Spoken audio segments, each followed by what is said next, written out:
Je ne suis pas un chercheur de l'autisme. Moi, je m'intéresse avant tout à la toxicité des polluants dans l'environnement sur le développement cérébral. Et aujourd'hui, on constate concernant par exemple les maladies neurodéveloppementales dont l'autisme, une explosion au niveau de ce qu'on appelle la prévalence, c'est-à-dire le nombre de cas que l'on peut observer, diagnostiquer, et dont on commence à réaliser que ce ne sont pas les nouvelles approches pour diagnostiquer l'autisme qui permettent d'expliquer en totalité cette explosion. Ce qui veut dire que, est-ce que lorsqu'une femme est enceinte, étant exposée à différentes formes de pollution, est-ce que ces facteurs de pollution qui sont transférés vers l'enfant qu'elle porte ne vont pas provoquer des petites choses dans le développement cérébral pendant ces périodes très précoces du développement de l'enfant, qui vont se traduire ou qui vont peut-être être des éléments de susceptibilité par la suite pour l'émergence d'une maladie neurodéveloppementale et en l'occurrence l'autisme.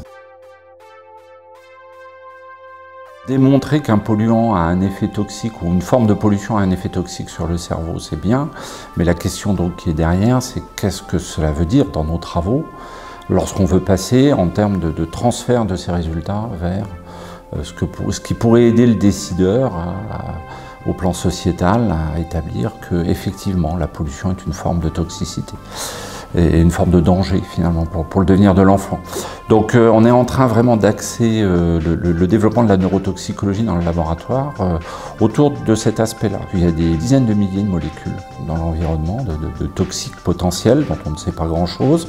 Les tester un par un est complètement illusoire. On peut mettre au point des modèles très simples au plan biologique, des modèles qui s'appuient sur les cultures cellulaires par exemple. On engage à côté l'exploration des données. On est aux frontières un petit peu de ce que vont être les systèmes d'intelligence artificielle.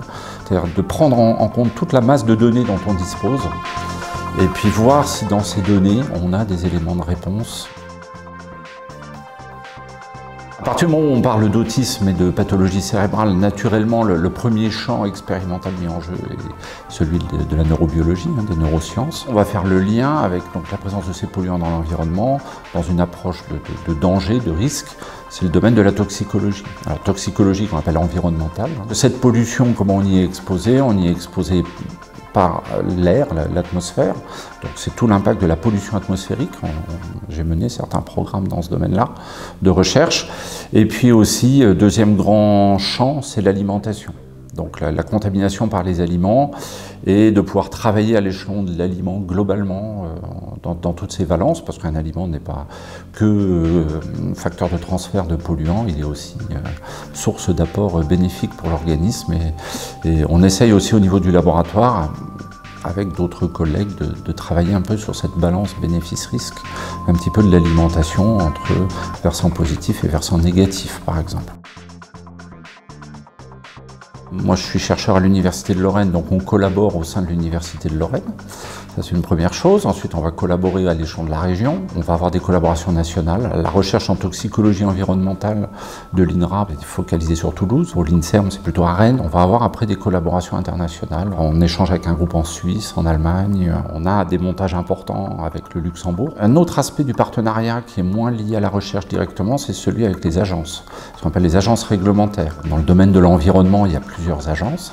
Donc au niveau français, la principale s'appelle l'ANSES. On est en échange avec ces agences-là et qui nous demandent aussi d'apporter notre concours sur de l'expertise de dossiers. On travaille aussi avec une agence qui s'appelle l'INERIS en France. On va travailler avec les agences européennes. Je suis dans un collectif d'expertise à l'EFSA, donc c'est l'agence européenne de sécurité sanitaire des aliments, European Food Safety Authority. Et puis on a aussi des contacts avec les agences nord-américaines, côté canadien et côté américain. Ce sont des contacts, ce ne sont pas vraiment des travaux approfondis.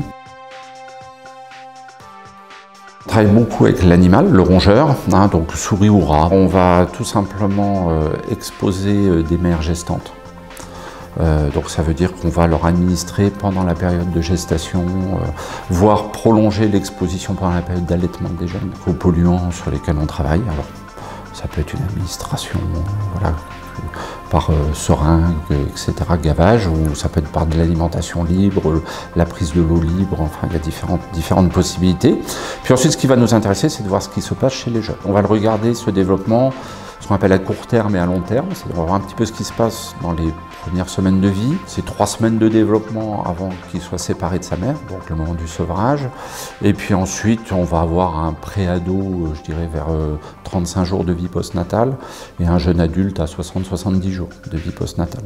Donc en fait, on a des batteries de tests au laboratoire qu'on positionne à différents moments dans cette échelle de temps, qui vont explorer différentes facettes du développement de l'individu, de son comportement aussi à l'âge adulte. Alors ce qui nous intéresse beaucoup, c'est le long terme, c'est effectivement le stade adulte, voire le stade même avancé. On a déjà fait des études où on garde les animaux pendant 12, 14, 16 mois. On va aussi s'intéresser à ce qui se passe dans le cerveau, donc ce qui veut dire prélever le cerveau. Donc, on a différentes possibilités pour ça, pour aller faire les différents types d'analyses que l'on veut faire dedans. Et puis, de plus en plus, on s'intéresse aussi aux outils d'imagerie cérébrale de type IRM, qui peut être adapté pour le petit animal. On va générer le modèle animal, on va faire l'étude de comportement, on va prélever les cerveaux, on peut faire de l'histologie, on peut faire l'étude un petit peu de la morphologie, de certains éléments de l'activité dans le tissu cérébral. Et puis tout le reste, imagerie, les études plus cellulaires, moléculaires, elles sont faites par collaboration. On essaye de générer ce qu'on appelle un phénotype autistique chez les jeunes ratons ou jeunes souriceaux, en soumettant la mère à un stress au cours de sa grossesse, au cours de la gestation. Et il y a un modèle qui est très reconnu par injection d'une molécule qui fait beaucoup parler d'elle, qui s'appelle l'acide valproïque. C'est la fameuse dépakine dont on entend parler par ailleurs. Et on fait par exemple une injection de dépakine à un moment donné précis de la gestation, à une certaine dose. Ces jeunes vont émettre à un moment ou manifester des comportements qui sont similaires à ce qu'on observe chez les enfants autistes. Donc hyperactivité, hyperanxiété, hyperréactivité, problème de sociabilité aussi. On va faire ce qu'on appelle des co-expositions, c'est-à-dire on va exposer la mère à un polluant d'intérêt. On va rajouter l'induction du modèle autistique, du phénomène autistique par l'administration de cet acide valproïque. Puis on va regarder ce qui se passe.